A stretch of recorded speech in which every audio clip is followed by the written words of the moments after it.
இருக்கா, நீ மட்டும் தனியா பாடு. சாமி பாடுவோம் சாமி, அவருக்காக என் சொந்த வரியிலே பாடுவேன். பாட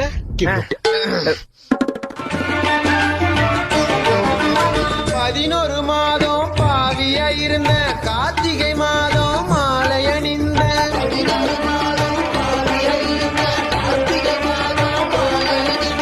பார்வதி டீச்சரை மறந்து புட்டு உன் பாதத்துல நான் சரணடைஞ்சேன். பார்வதி டீச்சரை